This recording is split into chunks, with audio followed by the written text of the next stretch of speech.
¿Cómo consiguió Antoni Gaudí transformar la arquitectura en algo vivo, orgánico y completamente único? Hoy viajamos a la Barcelona modernista para descubrir la obra de Antoni Gaudí, uno de los arquitectos más reconocidos e influyentes de la historia del arte. Sus edificios no solo cambiaron la arquitectura catalana, sino que transformaron la manera de entender el espacio, la naturaleza y la relación entre arte y vida cotidiana. Para comprender su legado, hemos preparado un recorrido por 5 de sus obras más importantes, edificios que muestran la evolución de su estilo y explican por qué Gaudí sigue siendo una figura universal más de un siglo después de su muerte. Gaudí convirtió la arquitectura en una experiencia sensorial. Sus formas curvas, el uso innovador de la luz, la inspiración en la naturaleza y la integración de artes decorativas como la cerámica o el hierro forjado crearon un lenguaje visual completamente nuevo dentro del modernismo catalán. En este vídeo descubriremos 5 obras fundamentales que resumen su genio creativo, explorando su contexto, características y curiosidades más importantes. Prepárate para adentrarte en un universo arquitectónico donde casi nada es recto y donde cada detalle parece estar vivo.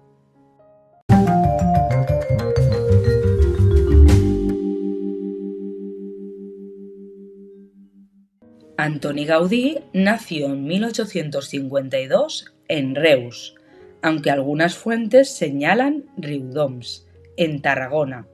Estudió arquitectura en Barcelona y obtuvo el título en 1878. Desde sus primeros proyectos mostró un gran interés por la geometría, la naturaleza y la artesanía tradicional. Su carrera se desarrolló principalmente en Barcelona, ciudad en la que creó la mayor parte de sus obras más conocidas. Allí entró en contacto con el modernismo catalán, movimiento artístico que buscaba renovar las artes y crear un estilo propio ligado a la identidad cultural catalana. A diferencia de otros arquitectos de su tiempo, Gaudí desarrolló un lenguaje totalmente personal basado en formas orgánicas, estructuras inspiradas en la naturaleza y soluciones técnicas innovadoras. Utilizó materiales como piedra, hierro, vidrio y cerámica para crear edificios de gran riqueza visual. La relación con el empresario Eusebi Güell fue fundamental para su carrera, ya que se convirtió en uno de sus principales mecenas y le encargó algunos de sus proyectos más ambiciosos.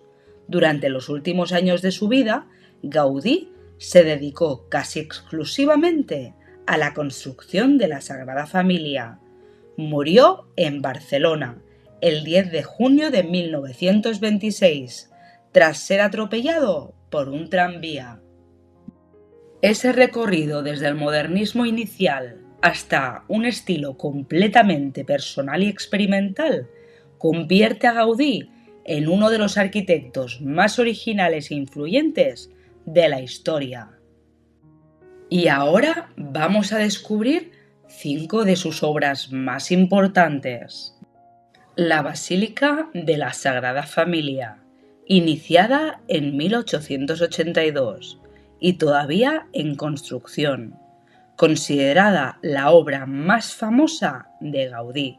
La Sagrada Familia se ha convertido en uno de los símbolos de Barcelona y en uno de los templos más reconocidos del mundo.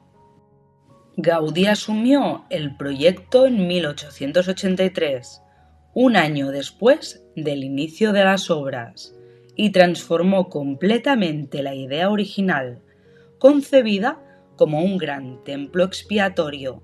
La basílica combina arquitectura, simbolismo religioso y observación de la naturaleza.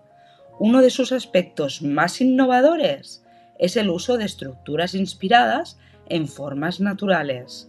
Las columnas interiores recuerdan árboles que se ramifican, creando un espacio que parece un bosque de piedra.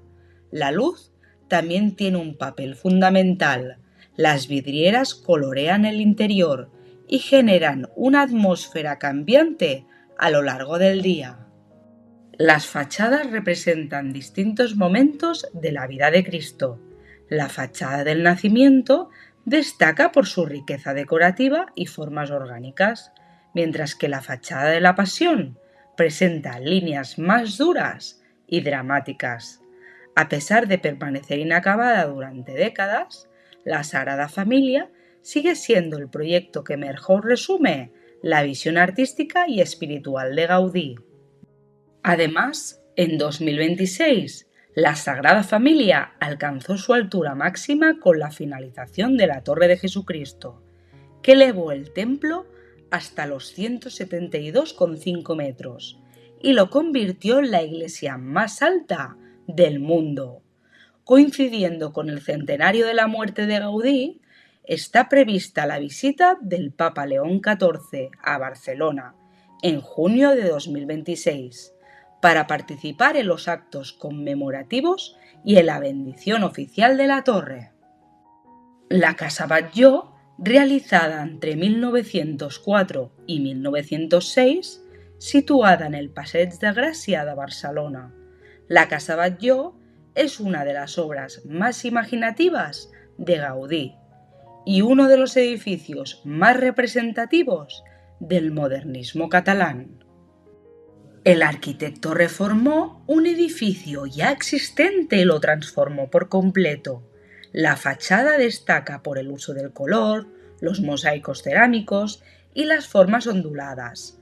Los balcones recuerdan máscaras o cráneos, mientras que las columnas inferiores evocan formas óseas, motivo por el cual popularmente se conoce como la Casa de los Huesos. El tejado es uno de sus elementos más famosos.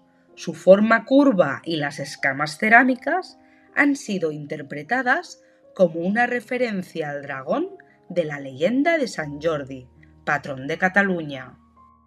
En el interior, Gaudí diseñó prácticamente todos los elementos decorativos: puertas, techos, vidrieras y mobiliario. También trabajó cuidadosamente la ventilación y la entrada de luz natural, demostrando que funcionalidad y estética podían integrarse perfectamente.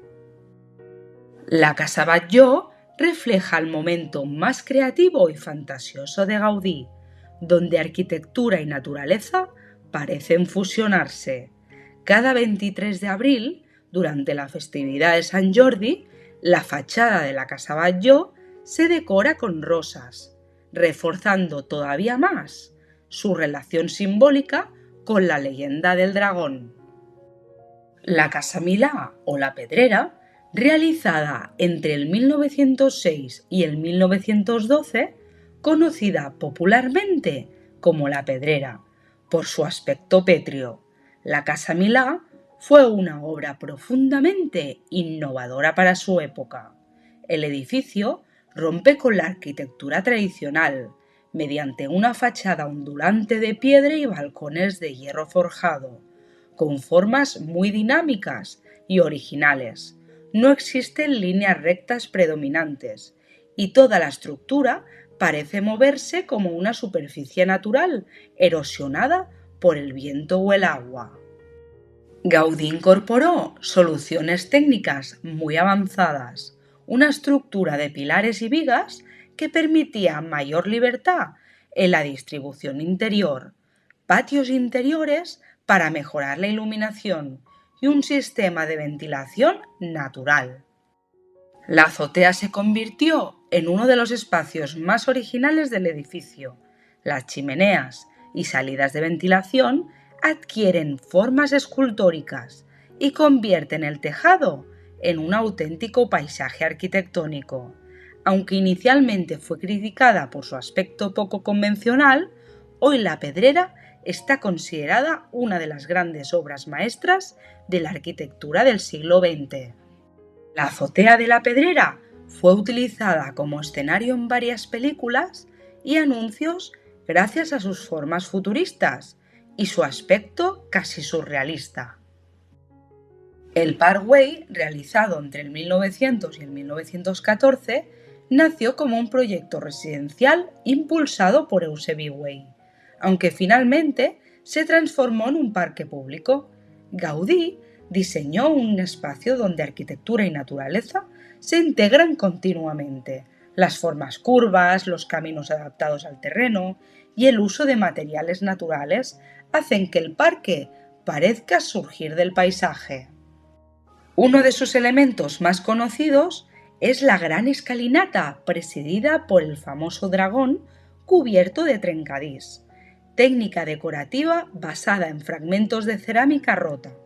Este uso del color se convirtió en una de las características más reconocibles del modernismo gaudiniano.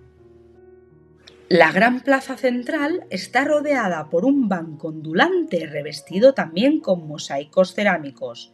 Además de su valor estético, Gaudí diseñó soluciones prácticas para la evacuación del agua de lluvia y la adaptación al entorno. El Parkway resume perfectamente la idea de Gaudí de crear una arquitectura orgánica integrada con la naturaleza y pensada para ser recorrida y experimentada. Aunque hoy es uno de los lugares más visitados de Barcelona, el proyecto original del Parkway fracasó como urbanización residencial y solo llegaron a construirse unas pocas viviendas. La Casa Vicens, realizada entre el 1883 y el 1885, fue una de las primeras obras importantes de Gaudí y permite observar los inicios de su estilo. Construida como residencia de verano para Manuel Vicens, el edificio muestra influencias orientales y mudéjares, visibles especialmente en el uso de cerámica policromada y motivos geométricos. La fachada combina ladrillo, piedra y azulejos decorativos inspirados en formas vegetales, aunque todavía no aparece el estilo completamente orgánico de sus obras posteriores. Ya se percibe el interés de Gaudí por integrar decoración, arquitectura y naturaleza. En el interior destacan los techos decorados, los juegos de color y la abundancia de elementos artesanales. Cada espacio está diseñado como una experiencia visual distinta. La Casa Vicens es fundamental para comprender cómo Gaudí comenzó a desarrollar el lenguaje arquitectónico que más tarde revolucionaría Barcelona. Durante muchos años, la Casa Vicens fue una vivienda privada y no abrió al público como museo hasta el año 2017. Antoni Gaudí murió en 1926 en Barcelona, pero su arquitectura continúa siendo una de las más admiradas y estudiadas del mundo.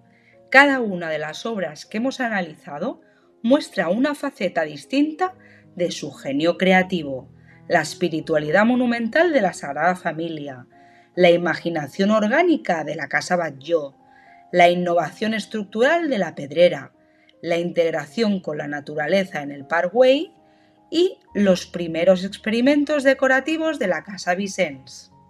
Gaudí no entendía la arquitectura únicamente como construcción. Para él, un edificio debía emocionar, dialogar con la naturaleza y convertirse en una obra de arte total. Y así terminamos nuestro recorrido por la vida y la obra de Antoni Gaudí, un arquitecto que transformó piedra, hierro y cerámica en formas vivas que todavía hoy siguen sorprendiendo al mundo. Y si queréis seguir descubriendo la obra de Gaudí con más detalle, en el canal también tenéis un vídeo dedicado a la Pedrera, donde exploramos su arquitectura, sus curiosidades y todos los elementos que la convierten en una de las obras más innovadoras del modernismo. Si te ha gustado este viaje por su obra, no olvides suscribirte al canal, darle a me gusta y activar la campanita para no perderte nuestros próximos vídeos sobre arte, historia y cultura. Nos vemos en el próximo vídeo, donde seguiremos explorando la historia a través del arte.